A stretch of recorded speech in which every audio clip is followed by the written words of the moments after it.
স্বপ্ন পূরণের আশায় যে ভূমধ্যসাগর পাড়ি দিতে ঘর ছাড়ে মানুষ, সেই ভূমধ্যসাগরই কখনো পরিণত হয় সলিল সমাধিতে। পরিবারের মুখে হাসি ফোটানোর অদম্য বাসনা এবং এক উন্নত ভবিষ্যতের তীব্র আকাঙ্ক্ষা। এই স্বপ্ন পূরণের দুর্বার নেশা মানুষকে ঠেলে দেয় এক চরম মরণ ফাঁদের দিকে, আর তা হলো ভূমধ্যসাগর পাড়ি দিয়ে ইউরোপ যাত্রা।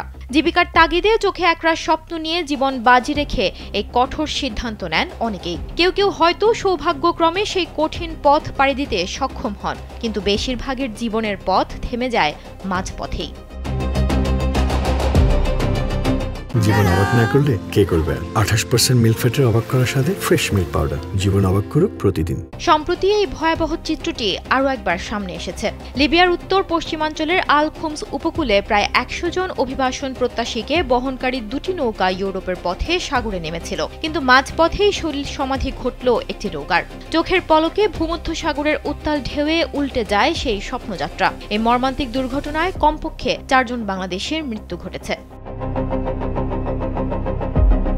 প্রথম নৌকাটিতে আরোহী ছিলেন 26 জন বাংলাদেশি নাগরিক। তাদের মধ্যে 4 জনের মরদেহ উদ্ধার করা হয়েছে, যাদের নাম পরিচয় এখনো জানা যায়নি। বাকিদের ভাগ্যে কি ঘটেছে তা নিয়ে ঘোর অনিশ্চয়তা।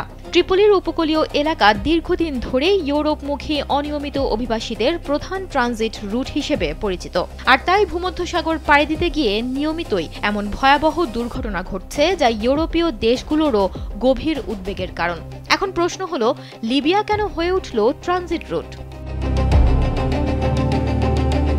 লিবিয়াকে অবৈধভাবে ভূমধ্যসাগর দিয়ে ইউরোপে যাওয়ার একটি পরিচিত ও জনপ্রিয় রুট হিসেবে ব্যবহার করা হয়। 2011 সালে লিবিয়ার নেতা মুয়াম্মার গাদ্দাফি ক্ষমতাচ্যুত হওয়ার পর দেশটি ইউরোপগামী অভিবাসীদের প্রধান ট্রানজিট রুটে পরিণত হয়। একসময় গাদ্দাফির শাসনামলে তেল সমৃদ্ধ লিবিয়ায় আফ্রিকার বিভিন্ন দেশের অভিবাসীরা সহজেই কাজ পেত, কিন্তু তার পতনের পর দেশটির প্রতিদ্বন্দ্বী মিলিশিয়াদের সংঘাতে জর্জরিত হয়ে পড়েছে। বর্তমানে প্রায় 8.5 লাখেরও বেশি অভিবাসী লিবিয়ায় অমানবিক জীবনযাপন করছে। অধিকার সংগঠন ও জাতিসংঘের সংস্থাগুলো জানিয়েছে, লিবিয়ায় আশ্রয় নেয়া এই শরণার্থী ও অভিবাসীরা নিয়মিতভাবে স্থানীয় মিলিশিয়াদের হাতে চরম নির্যাতন, ধর্ষণ এবং চাঁদাবাজির শিকার হন।